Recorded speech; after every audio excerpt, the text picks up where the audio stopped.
Menjahit kasut pakcik dah hampir 46 tahun dulu. Belajar dengan bapa tukang kasut. Umur 13 sampai 14 dah ikut bapa menjahit, coba-coba. So, dalam lebih kurang 3 tahun dah pandai lah. Lepas tu kerja dengan bapa 20 tahun. Masa itu duduk di KL lah. Lepas tu pakcik minta izin dengan bapa. Pakcik suka jalan-jalan. Pindah ke JB. Dari JB pakcik masuk Singapura. Sana jadi kasut lama. Malam balik ke JB, kadang-kadang 2-3 hari baru balik. Lepas tu duduk cari rezeki dari situ. Lepas tu marah tempat pakcik pindah. Lepas tu bila dah kahwin pun terus duduk KL juga. Jadi kasut juga sana. Last tahun 2008 isteri pakcik orang Perak. Jadi dia suruh pindah ke Tapa, dia orang Tapa. Tapa buka lebih kurang dalam sebulan tapi kita jalan. Pekan kecil, kita boleh cari makan. Lepas tu saya cadangkan jom kita pergi Ipoh. Dari 2008 pindah ke sini dan sampai sekarang. Dah 13 tahun lah, hampir-hampir. Pakcik expire kan dah, lepas tu hampir 11 bulan tak kerja. Sebab jaga isteri, rasa dia tak boleh nampak, dia tak boleh bergerak, segala pakcik uruskan. Anak tak ada. Lepas tu jaga-jaga, lepas dia dah meninggal, baru pakcik fikir nak buat pondok lagi. Lepas tu pakcik fikir buat besar sikit, boleh duduk sekali, tak payah sewa rumah. Sewa rumah pun sekarang 500-600 ke bawah tak ada. Jadi kalau itu saya simpan 500 sebulan pun tak cukup. Tanggungan pun tak ada besar sekarang. Cuma ada hutang sikit-sikit, insyaAllah pakcik dah mula bayar lah. Dalam keadaan 5-6 bulan akan datang, insyaAllah pakcik akan elok. Mula-mula semasa saya rasa bulan 5.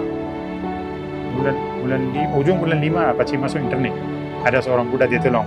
Pakcik minta bantuan. Masa itu pakcik memang sudah susah habis duit. 11 bulan tak kerja, duit simpanan semua habis untuk rawatan.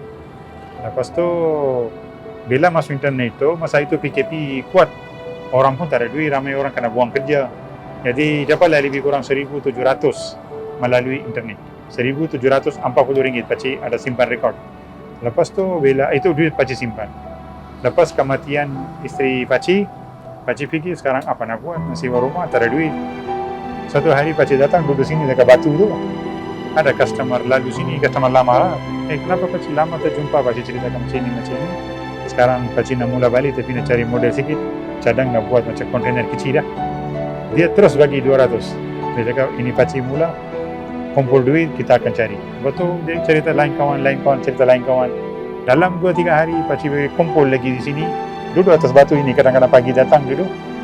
Hampir 1,400. Jadi sudah 3,000 lebih. Termasuk yang melalui internet dapat tu. Kumpul itu pergi jumpa dekat Simpang Kulai, ada satu syarikat dia buat. Dia ambil 2,200 untuk ini buat. Lepas tu 100,500 untuk lori antar ke sini. Kemudian ini tingkap kita buat. Roda pun tak ada. Pakcik panggil lagi seorang tu tukar roda termasuk semua 400. Bayar lagi. Ini 200. Bayar lagi. Lepas tu tambah-tambah duit macam itu semua lebih kurang dalam 3,300. Tapi alhamdulillah boleh duduk, boleh meniaga, boleh rumah pun ada, kedai pun ada. Selesa.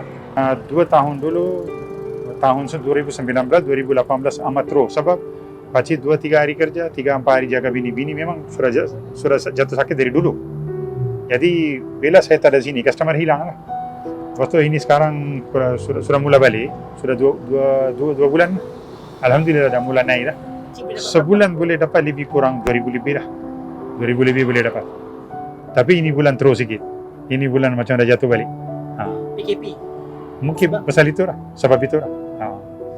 Tapi bulan Ogos 22 hari bulan sampai Ogos September. Itu bagus. Pakcik boleh bayar 1,800 hutang. Selain daripada belanja. Boleh lah. Niaga kadang-kadang naik, kadang-kadang turun. Tapi boleh hidup. InsyaAllah dalam 5-6 bulan lagi pakcik akan bertambah baik keadaan pulih lah. Sebab sekarang tak perlu kita bayar sewa. Dulu bil-bil semua bayar, sekarang bil-bil pun tak payah bayar. Sini air api pun sendiri punya. Lepas tu tanpa mandi ada orang bagi banyak bayar orang situ. Dia ada ke ujung sana tu, saya mandi sana. Tadi pun terus pergi sana, mandi-mandi sembahyang semua di sana. Tertentu, kadang-kadang RM20 pun tak dapat, kadang-kadang 300 pun dapat. Ini tertentu, bukan tentu yang confirm gaji kan. Kalau ramai customer datang, kita pun ada duit. Kalau orang tak datang, kita duduk. Macam hari ini paling rendah sangat. Saya rasa dalam RM35 dapat hari ini. Sebab kurang orang datang, 2-3 orang. Nasihat pakcik kepada semua lah. bekerja lah, berusaha lah. Kita kena hidup, kita kena kerja kuat. Pakcik dari budak kecil memang orang susah. Bapa tukang kasut, memang adik-beradik 10 orang. Jadi keluarga yang besar, memerlukan belanja yang besar. Jadi itu sebab pakcik dah berhenti sekolah dulu dan ikut bapa mencari rezeki untuk keluarga. Pasal bapa seorang kerja. Bila saya sudah ikut bapa, dah belajar, saya pun dah pandai. Dan Alhamdulillah pendapatan dah naik sikit. Ramai adik-beradik semua sudah belajar. Alhamdulillah keadaan okey dah. Tapi pakcik ketinggalan. SPM pun tak lulus. Pasal kerja kan. Jadi tak kisahlah, tapi dia orang sudah okey dah adik-beradik kan. Saya nak generasi baru tu bekerja keras. Macam mana bangsa-bangsa lain yang jalan. Terutama saya panggil orang Melayu kita, tolonglah. Jangan buang masa. Buang masa memang rugi. Buang masa memang rugi. Pakcik kalau boleh sampai 12 malam sini duduk mau jahit kasut tapi belum ada kerja.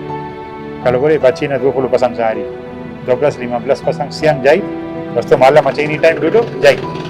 2-3 pasang, 4 pasang siap untuk besok datang ambil tapi belum ada buka rezeki kan. Kalau ada insyaAllah. Dulu ada satu bekas tentera. Saya bekas tentera, dia memang tentera udara. Dia minat. Dia kata dia pensiun tak lama lagi, 2 tahun lagi nak pensiun. Kemudian dia minat belajar kasut. Jadi dia datang selalu bila cuti hari Sabtu atau Ahad atau petang dia habis kerja pukul 4:30 dia turun. Dia duduk sama pakcik. Di sini dulu pondok kecil, pintu-pintu tak ada. Jadi dia senang belajar. Saya suruh dia bawa capal sandal dari rumah sendiri punya. Belajar, saya ajar. Dia dalam lebih kurang dalam 2-3 minggu dia boleh jahit capal sandal, dia boleh jahit. Lepas tu dia kadang-kadang cuti datang, bila customer bawa capal saya ambil, customer dah pergi baru saya bagi dia jahit. Benang semua guna saya punya. Sudah siap, customer datang, ambil duit, kasih ke dia. So, kalau orang datang nak belajar, pakcik okeylah tak? InsyaAllah, insyaAllah. Kalau ada tempat pusat tak payah bayar 1 sen pun. Saya benang semua ada, saya ajar. Bila dia sudah pandai, saya buatkan jarum. Jarum saya sendiri buat, saya tak ada beli. Semua tukang kasut kebanyakan beli siap. Dari kilang mari, China mari, pakcik buat sendiri. Sendiri punya jarum, 2-3 tahun tahan. Yang siap mari, kadang-kadang kalau kasut tepak keras kita jahit, sekejap dia boleh patah. Dia antara RM6 hingga RM9 satu jarum. Jadi kalau satu pasang kita jahit, satu jarum patah kita rugi, tak ada untung. Jadi sendiri punya jarum itu semua saya boleh ajar.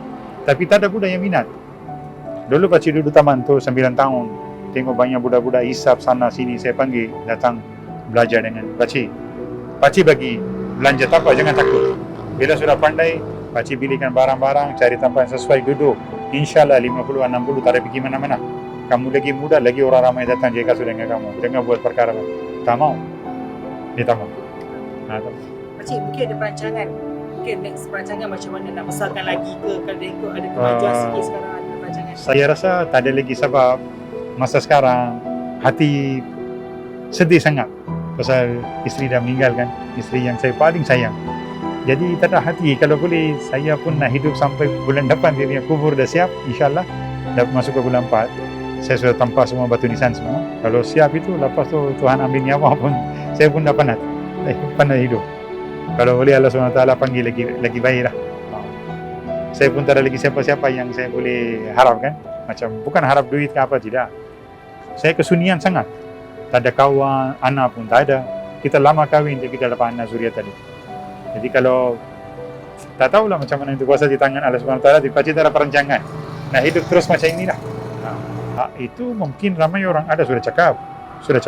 Datang dari KL, dari Penang pun datang kumpulan. Mungkin NGO atau biasa orang kumpul-kumpul tengok dalam internet pakcik masuk melalui mail atau mana-mana, dia orang kasihan datang juga.